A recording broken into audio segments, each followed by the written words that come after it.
نحمده ونصلي على رسوله الكريم أما بعد فأعوذ بالله من الشيطان الرجيم بسم الله الرحمن الرحيم رب اشرح لي صدري ويسر لي أمري واحلل عقدة من لساني يفقهوا قولي رب زدني علما اللهم فقهنا في الدين اللهم إنا نسألك حبك وحب من يحبك والعمل الذي يبلغنا حبك اللهم إنا نسألك الصحة والعفة والأمانة وحسن الخلق ورضا بالقدر اللهم ارزقنا إخلاص الہی آمین۔ لیسن نمبر 296 سورۃ المزمل، آیت نمبر 1 to 20، 1 سے لے کر 20 تک۔ سورۃ المزمل کو لوگ مزمل کہتے ہیں، حالانکہ یہ مزمل ہے، زا کے اوپر شد ہے۔ اس سورت کے 2 رکوع ہیں۔ پہلا رکوع مکی ہے جو کہ مکہ کے ابتدائی دور میں نازل ہوا، اور دوسرے کے بارے میں اختلاف ہے۔ بعض کہتے ہیں کہ 1 سال بعد نازل ہوا، اور بعض کہتے ہیں کہ یہ مدینہ میں نازل ہوا۔ اس سورت کی 20 آیات ہیں۔ اس پارے کا مرکزی مضمون دعوت اللہ ہے، تو اس صورت میں بھی دعوت دینے والے کو جس اخلاق اور ہتھیار سے لیس ہونا چاہیے اور اللہ سے اس کا کیسا تعلق ہونا چاہیے، اس کی اپنی ذاتی زندگی کیسی ہونی چاہیے، اس پر بات کی جائے گی۔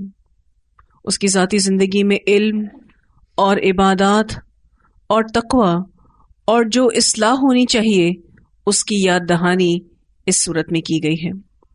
دعویٰ کا کام کوئی آسان کام نہیں ہے، یہ بہت بھاری کام ہے، اور بھاری کام کے لیے بڑی ہمت چاہیے ہوتی ہے۔ انسان اگر جسمانی طور پر کمزور ہے وہ دین کا کام کر سکتا ہے، شرط یہ ہے کہ وہ روحانی طور پر مضبوط ہو۔ انسان اگر جسمانی طور پر کمزور ہی کیوں نہ ہو، لیکن اگر روحانی طور پر مضبوط ہوگا تو وہ بڑے بڑے دین کے کام کر سکتا ہے۔ یہ سورت جیسے کہ میں نے آپ سے ذکر کیا کہ مکہ کے ابتدائی دور میں نازل ہوئی، اور اس سورت میں آپ پڑھیں گے انشاءاللہ کہ فرعون کا ذکر آئے گا۔ رسول اللہ صلی اللہ علیہ وسلم کو مکہ کے ابتدائی دور میں فرعون جیسے لوگوں کا ہی سامنا تھا، تو اللہ سبحانہ تعالیٰ نے اس صورت میں آپ صلی اللہ علیہ وسلم کو بتایا ہے کہ اگر آپ اپنے آپ کو روحانی طور پر مضبوط کریں گے تو آپ اسلام کے بڑے بڑے دشمنوں سے بھی لڑ جائیں گے۔ اور یہ بات بھی بتائی گئی کہ جس کا جیسا ایمان ہوگا اس کا ویسا امتحان ہوگا، اور اس امتحان میں پاس ہونے کے لیے اللہ کے ساتھ مضبوط تعلق کی ضرورت ہے، اور تعلق باللہ کے لیے قرآن کے ساتھ مضبوطی سے جڑا ہونا، اور رات کی نماز میں قرآن کا پڑھنا ضروری ہے۔ اگر ہم چاہتے ہیں کہ ہمارا اللہ سے تعلق مضبوط ہو تو ہمیں قرآن سے اپنے تعلق کو مضبوط کرنا ہوگا، اور رات کی نماز یعنی تہجد پڑھنی ہوگی، کیونکہ ایمان اور تعلق باللہ سے ہی اخروی کامیابی جڑی ہے۔ یعنی آخرت میں کامیابی اسی کو ملے گی جس کے پاس مضبوط ایمان ہوگا، جس کے پاس اللہ کے ساتھ مضبوط تعلق ہوگا۔ اللہ سبحانہ تعالیٰ فرماتے ہیں یا ایھا المزمل، اے اوڑھ لپیٹ کر سونے والے۔ المزمل جو کہا گیا یہ نبی اکرم صلی اللہ علیہ وسلم کو کہا جا رہا ہے، یہ لفظ باب تفاعل سے ہے، ایکچولی یہ تزمل تھا، پھر اس سے متزمل ہو گیا، اور پھر اس کی تا زا میں مدغم ہو گئی، تو پھر یہ لفظ بنا مزمل۔ اللہ تعالیٰ نبی اکرم صلی اللہ علیہ وسلم کو پکار رہے ہیں یا ایھا المزمل، اے اوڑھ لپیٹ کر سونے والے۔ مزمل کا جو لفظ ہے وہ زا میم لام سے ہے، چادر یا کپڑا لپیٹنے والے کو کہتے ہیں۔ اب رسول اللہ صلی اللہ علیہ وسلم کو کیوں اس نام سے پکارا جا رہا ہے؟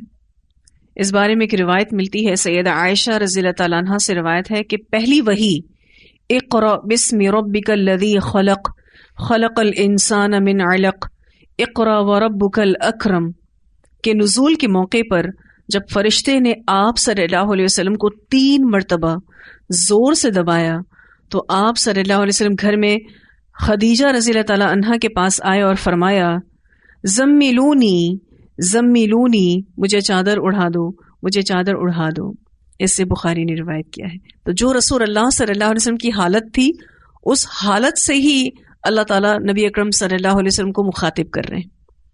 ایک اور روایت بھی آتی ہے، سیدنا جابر بن عبداللہ رضی اللہ عنہما بیان کرتے ہیں کہ کچھ عرصے تک وحی بند رہنے کے بعد نبی اکرم صلی اللہ علیہ وسلم پر جب وحی نازل ہوئی تو آپ صلی اللہ علیہ وسلم نے اس کے متعلق بیان کرتے ہوئے فرمایا، میں چلا جا رہا تھا کہ اچانک میں نے آسمان سے ایک آواز سنی، میں نے نظر اٹھا کر دیکھا تو وہی فرشتہ جو حرا میں میرے پاس آیا تھا آسمان اور زمین کے درمیان ایک کرسی لگا کر بیٹھا ہے۔ میں اس سے ڈر گیا اور واپس آ کر کہا زمیلونی زمیلونی، مجھے چادر اڑا دو، مجھے چادر اڑا دو۔ تو اللہ تعالیٰ نے یہ آیات نازل کی، یا ایھا المدثر قم فانذر والرجز فاہجر تک۔ پھر تو وحی کا سلسلہ تیز اور متواتر ہو گیا، یعنی وحی میں تیزی آ گئی۔ اس سے بخاری نے روایت کیا ہے۔ تو یہاں پر بھی اس روایت میں آپ کو رسول اللہ صلی اللہ علیہ وسلم کی جو حالت نظر آ رہی ہے کہ آپ چادر اوڑھ لپیٹ کر لیٹنا چاہ رہے تھے، اپنے آپ کو سیکیور کرنا چاہ رہے تھے۔ چادر لپیٹنے سے یا چادر لپیٹ کر سونے سے انسان تحفظ محسوس کرتا ہے۔ ویسے عربوں میں یہ ٹرینڈ بھی ہے کہ کسی کو پکارنا ہو تو اس کے حال سے بھی مخاطب کیا جاتا ہے، یہ ایک محبت کا انداز ہوتا ہے۔ حضرت علی رضی اللہ تعالیٰ عنہ کے بارے میں آتا ہے کہ وہ حضرت فاطمہ سے کسی بات پر ناراض ہو کر مسجد میں جا کر لیٹ گئے تو آپ صلی اللہ علیہ وسلم انہیں ڈھونڈتے ہوئے آ گئے، تو ان کے کپڑے مٹی والے دیکھ کر آپ صلی اللہ علیہ وسلم نے حضرت علی رضی اللہ تعالیٰ عنہ کو ابو تراب کہا، مٹی کا باپ، یعنی کہنا مقصد یہ تھا کہ تمہارے سارے کپڑے جو ہے وہ اس پر مٹی لگ گئی ہے۔ تو آپ صلی اللہ علیہ وسلم نے علی کہہ کر نہیں پکارا، ابو تراب کہہ کر پکارا۔ یہ محبت کا ایک انداز ہوتا ہے۔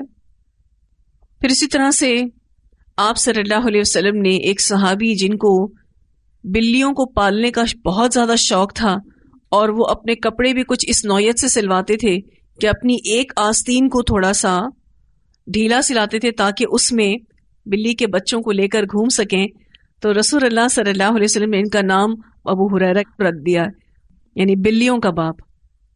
تو عربوں میں یہ ٹرینڈ ہے کہ کسی کو پکارنا ہو تو اس کے حال سے بھی مخاطب کیا جاتا ہے، اور یہ ایک محبت کا انداز ہوتا ہے۔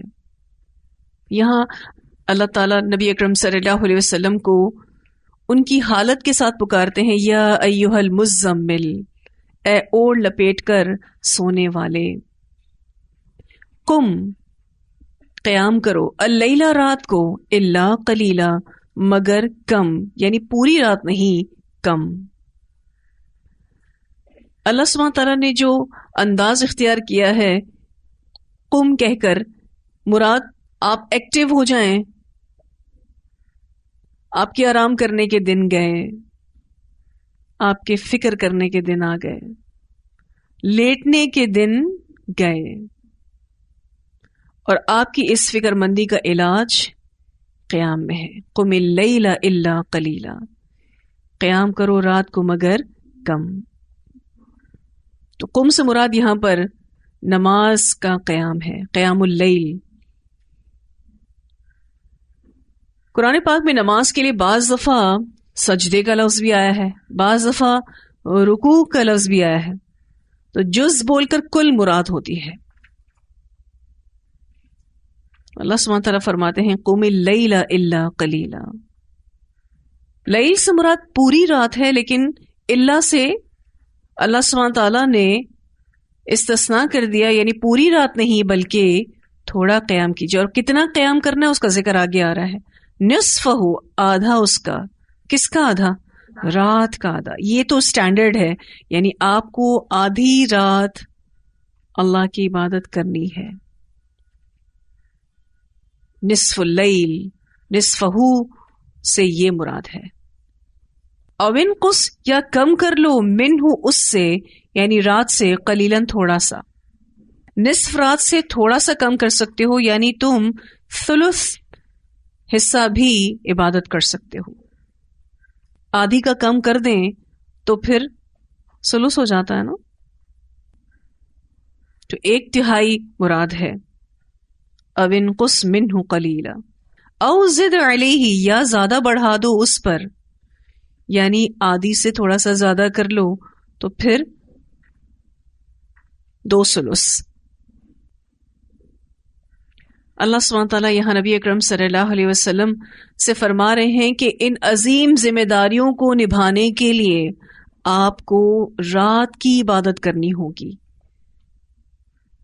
آپ صلی اللہ علیہ وسلم کو یہ بتایا گیا کہ آپ صلی اللہ علیہ وسلم کی عبادت نصف رات پر مبنی ہونی چاہیے، یا نصف رات سے کچھ کم یعنی ثلث، یا کچھ زیادہ یعنی 2/3. اس میں کوئی حرج نہیں. یعنی آپ عبادت میں تھوڑا سا کم اور تھوڑا سا زیادہ کر لیں تو کوئی حرج نہیں. یعنی آپ صلی اللہ علیہ وسلم کو رات کے قیام کا حکم دیا گیا، اور عبادات کو اپنے حالات کے مطابق بھی کم زیادہ کر سکتے ہو، چونکہ نفلی عبادت ہے. اس لیے پہلے کے دور میں گھڑیاں تو تھی نہیں، لوگ اپنے اندازے سے فطرت پر تھے اور اصول پر مبنی زندگی گزارتے تھے. عشاء کے بعد سو جاتے تھے اور صبح جلدی اٹھ جاتے تھے، اور یہی ان کی عادت تھی. اب لوگ چونکہ فطرت سے ہٹ گئے ہیں، اس وجہ سے خود بخود جو ہماری فطرت نے ہمارے جسم میں ایک شیڈیول رکھا ہے، ایک ٹائم ٹیبل رکھا ہے، اس کو ہم ڈھونڈ نہیں پاتے. مثلا صبح سویرے ہماری آنکھ نہیں کھلتی، حالانکہ کھل جانی چاہیے. رات کو ہم جلدی نہیں سوتے، اس لیے صبح جلدی نہیں اٹھ پاتے. تو ایک گھڑی فطرت نے بھی ہمارے اندر رکھی ہے، اور وہ فطرت یہ ہے کہ جب آپ کی نیند پوری ہو جاتی ہے تو آپ کی آنکھ کھل جائے گی. جب آپ کا پیٹ خالی ہوگا تو آپ کو بھوک لگے گی. لیکن بہت سارے لوگوں نے اس فطرت کو مسخ کر دیا ہے، رات کو دیر سے سونے کی وجہ سے اور صبح دیر سے اٹھنے کی وجہ سے، اور جب دیکھو کھاتے پیتے رہنے کی وجہ سے. پتہ ہی نہیں چلتا لوگوں کو کہ اللہ تعالیٰ نے ہمیں کس فطرت پر پیدا کیا ہے. اب رسول اللہ صلی اللہ علیہ وسلم کو جو یہ ایک سٹینڈرڈ دیا گیا کہ آپ کی عبادت نصف رات پر مبنی ہونی چاہیے، نفل عبادت کی بات ہو رہی ہے. یہ تقریباً 3.5 گھنٹے کی عبادت تھی.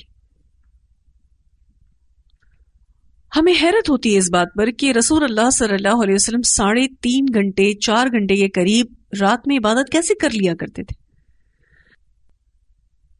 ہم اپنے اوپر حیرت نہیں کرتے جب ہم عشاء کے بعد دنیاوی کام کاج میں 3.5-4 گھنٹے نکال دیتے ہیں. تو ہمیں حیرت اس پر ہو رہی ہے کہ جو 3.5-4 گھنٹے اللہ کی عبادت کرتا ہے کہ کیسے کر سکتا ہے.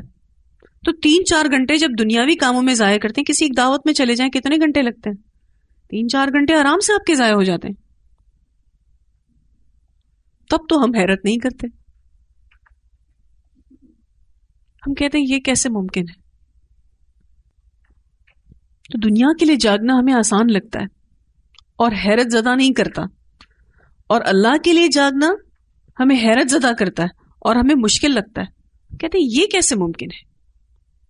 جو تہجد میں اٹھتا ہے ہمارے لیے بڑا انوکھا ہوتا ہے ہی نہیں ہوتا. اچھا آپ تہجد گزار ہیں، اچھا بڑی بات ہے. مشکل عبادت ہے، اس کے حساب سے تو بڑی بات ہے. لیکن یہ کہ جو دنیا میں اتنی دیر راتوں کو جاگتے ہیں ان پر زیادہ حیرت ہونی چاہیے، کیونکہ وہ اپنا وقت ضائع کرتے ہیں. جو تہجد گزار ہے وہ اپنے وقت کا صحیح استعمال کر رہا ہے. رسول اللہ صلی اللہ علیہ وسلم کے قیام کے بارے میں بے شمار روایت آتی ہیں. سیدہ عائشہ رضی اللہ تعالیٰ عنہ بیان کرتی ہیں کہ رسول اللہ صلی اللہ علیہ وسلم رمضان اور غیر رمضان میں 11 رکعات سے زیادہ ادا نہیں فرمایا کرتے تھے. آپ 4 رکعات ادا فرماتے. ان کے حسن اور طوالت کا کیا پوچھنا، یعنی انتہائی حسین نماز. پھر 4 رکعات ادا فرماتے. ان کے حسن اور طوالت کے متعلق بھی کچھ نہ پوچھو، یعنی کتنی حسین اور طویل نماز ہوا کرتی تھی آپ صلی اللہ علیہ وسلم. پھر 3 رکعات ادا فرماتے تھے. اسے بخاری نے روایت کیا ہے. آپ کو کبھی کسی کی نماز دیکھ کر جو اچھی فیلنگز آتی ہے نا کہ کتنی خوبصورت نماز پڑھ رہا ہے، اس نماز میں لازمی طور پر ٹھہرا ہوتا ہے، سکون ہوتا ہے، اطمینان ہوتا ہے. رسول اللہ صلی اللہ علیہ وسلم کی سنت ہے یہ کہ آپ تہجد کی نماز بڑے ریلیکس ہو کے پڑھتے تھے، کیونکہ اب وہ ٹائم بندے اور رب کا ہوتا ہے نا، اور دل کی خوشی والی عبادت ہے. نفل عبادت جو ہے نا وہ فرائض سے چونکہ اوپر اٹھ کر ہم جیتے ہیں، تو نفل عبادت کے اندر آپ کی ڈٹرمنیشن بہت زیادہ ہوتی ہے، کیونکہ اب آپ کو کسی نے کہا نہیں ہے، آپ اپنی دل کی خوشی سے اس کو کر رہے ہیں. اللہ نے آپشنل چھوڑا ہے آپ کے اوپر. دل کی خوشی سے جو بندہ کوئی کام کرتا ہے نا تو اس کا حسن ہی کچھ اور ہوتا ہے. ایک اور روایت میں آتا ہے، اسود بن یزید بیان کرتے ہیں کہ میں نے سیدہ عائشہ رضی اللہ تعالیٰ عنہا سے رسول اللہ صلی اللہ علیہ وسلم کی نماز کے متعلق دریافت کیا تو انہوں نے بتایا کہ آپ شروع رات میں سو جاتے تھے. اب یہ شیڈیول تھا رسول اللہ صلی اللہ علیہ وسلم کا کہ آپ رات کا ابتدائی حصہ سو جاتے تھے اور آخر رات میں بیدار ہو کر نماز پڑھتے تھے، کیونکہ جو دن بھر کی تھکن ہوتی تھی اس کو دور کرنے کے لیے اگر ابتدائی رات میں سو جایا جائے تو پھر آپ سیکنڈ ہاف اچھا گزار سکتے ہیں. رات کا جو آخری حصہ ہے وہ آپ اچھا گزار سکتے ہیں. اور آخر رات میں بیدار ہو کر نماز پڑھتے تھے، پھر اپنے بستر پر آرام کے لیے آتے تھے. اگر ضرورت محسوس ہوتی تو اپنی اہلیہ سے قربت فرماتے اور سو جاتے. تو جب پہلی اذان یعنی اذان فجر ہوتی تو جلدی سے اٹھتے اور اپنے اوپر غسل کے لیے پانی بہاتے. اگر جنبی نہ ہوتے تو وضو کرتے، جیسے لوگ نماز کے لیے وضو کرتے ہیں. پھر 2 رکعت فجر کی سنتیں پڑھتے اور باہر تشریف لے جاتے. اسے مسلم نے روایت کیا ہے. یہ آپ صلی اللہ علیہ وسلم کی پرسنل لائف کا شیڈیول تھا. ایک تو دن بھر میں رسول اللہ صلی اللہ علیہ وسلم کو لوگ دیکھتے تھے کہ آپ کے اوقات کار کیا ہیں، لیکن یہ گھر کے اندر کی بات ہے جہاں رات کے اوقات کار کے بارے میں پتا چل رہا ہے کہ آپ کی روٹین کیا تھی. ایک اور روایت میں آتا ہے، سیدنا مغیرہ رضی اللہ عنہ بیان کرتے ہیں کہ رسول اللہ صلی اللہ علیہ وسلم رات کو نماز کے لیے اتنا لمبا قیام کرتے کہ آپ کے دونوں پیر یا کہا دونوں پنڈلیاں سوج جاتی تھیں، سویلنگ ہو جاتی تھی. اسے بخاری نے روایت کیا ہے. اور یہ اتنی طویل عبادت اللہ کی شکر گزاری کی بنا پر تھی، عاجزی کی بنا پر تھی. رات کا قیام اور نفل روزے اللہ کے نزدیک بہت پسندیدہ ہیں. اس بارے میں بھی ایک روایت آتی ہے، رسول اللہ صلی اللہ علیہ وسلم نے فرمایا، اللہ کے نزدیک سب سے زیادہ محبوب نماز داؤد علیہ السلام کی نماز ہے، اور سب سے زیادہ محبوب روزے داؤد علیہ السلام کے روزے ہیں. وہ آدھی رات سوتے اور تہائی رات نماز پڑھتے اور پھر رات کا چھٹا حصہ سو جاتے، اور وہ 1 دن روزہ رکھتے اور 1 دن افطار کرتے. اسے بخاری نے روایت کیا ہے. نفل عبادتیں اللہ سبحانہ تعالیٰ کو بہت پسند ہے، کیونکہ نفل عبادت اللہ کے قرب کا سبب ہے، اللہ کے قرب کا ذریعہ ہے. اس میں آگے بڑھنا اگر آپ دعوت اللہ کا کام کرنا چاہتے ہیں، کیونکہ اس پارے کا مرکزی مضمون دعوت اللہ ہے، تو ایک داعی دین کی اپنی پرسنل یعنی نفل عبادتیں بہت مضبوط ہونی چاہیے. وہ روحانی طور پر بہت مضبوط ہونا چاہیے، تو ہی وہ دین کا کام کر سکتا ہے، ادروائز وہ نہیں کر سکتا. جب آپ روزے سے ہوتے ہیں، جب آپ نفل نمازیں پڑھتے ہیں تو آپ کے شیڈیول میں تھوڑی سی مصروفیت اور بڑھ جاتی ہے. جب آپ فرائض سے اوپر اٹھ کر زندگی جیتے ہیں تو آپ کا شیڈیول تھوڑا ٹف ہو جاتا ہے. لیکن جو اپنی زندگی میں اس ٹف سچویشنز کو یا ان ٹف شیڈیولز کو مینٹین کر سکتا ہے نا، وہی دین کا کام کر سکتا ہے، کیونکہ دین کا کام بھی ٹف ٹارگٹس میں سے ہے، مشکل ہدف ہے، آسان کام نہیں ہے، بھاری کام ہے. اور اس بھاری کام کو وہی اٹھا سکتا ہے جس کی ذاتی نفلی عبادتیں مضبوط ہو، تھوڑا ایکسٹرا آرڈینری ہو. تو رسول اللہ صلی اللہ علیہ وسلم کی رات کی عبادت 3.5 اور 4 گھنٹے پر مبنی تھی. اور جو ابھی میں نے ایک حدیث آپ کے سامنے رکھی جس میں رسول اللہ صلی اللہ علیہ وسلم کے پیر سوج جایا کرتے تھے، اس سے رسول اللہ صلی اللہ علیہ وسلم کی اللہ کی رضامندی حاصل کرنے کے لیے جو محنت ہے نا وہ نظر آ رہی ہے. اس کا میسج ہے کہ اللہ کو خوش کرنے کے لیے آپ کو محنت کرنی پڑے گی. دنیا میں آپ کسی رشتے کو خوش کرنے کے لیے کتنی محنتیں کر جاتے ہیں،